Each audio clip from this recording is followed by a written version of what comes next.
तीन दोस्त थे, अमन, रोहित और दीपक।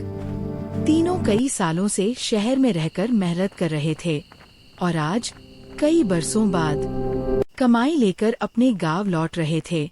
रात काफी हो चुकी थी। बस ने उन्हें आखिरी स्टॉप पर उतार दिया। अब आगे का रास्ता उन्हें पैदल ही तय करना था।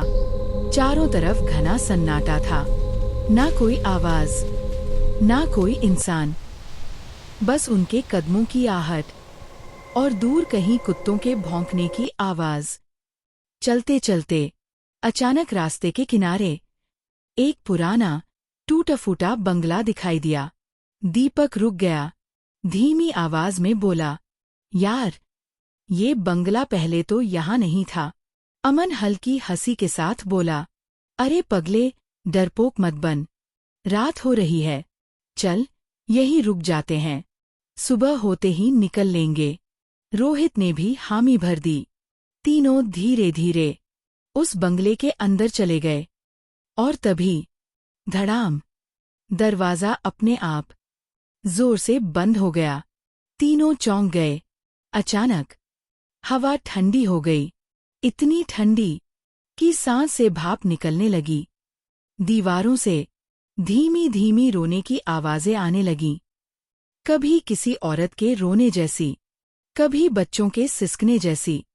रोहित घबराकर अपना मोबाइल निकालता है, लेकिन मोबाइल की स्क्रीन पर कोई नेटवर्क नहीं, बस एक लाइन चमक रही थी, जो यहाँ आया वो वापस नहीं गया।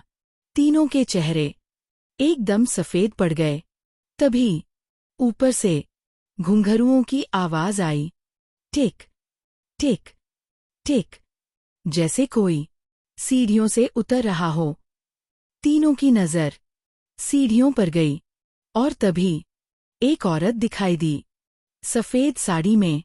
उसके पैर जमीन से थोड़ा ऊपर थे, चेहरा दिखाई नहीं दे रहा था, सिर्फ लंबे काले बाल। उसकी आवाज गूंजी, शहर से कमा कर आए हो, लेकिन ये रास्ता तुम्हारा नहीं था। अचानक धम, दीपक जमीन पर गिर पड़ा, बेहोश। अमन और रोहित जान बचाकर भागने लगे, लेकिन जिस दरवाजे से भागते वो फिर उसी बंगले के अंदर खुलता। तभी अमन की नजर दीपक पर पड़ी। दीपक की आंखें खुल चुकी थीं, लेकिन अब उसकी आंखों में इंसानी चमक नहीं थी। वो मुस्कुरा रहा था, धीमी डरावनी मुस्कान। सुबह गांव वाले उस बंगले के पास पहुंचे।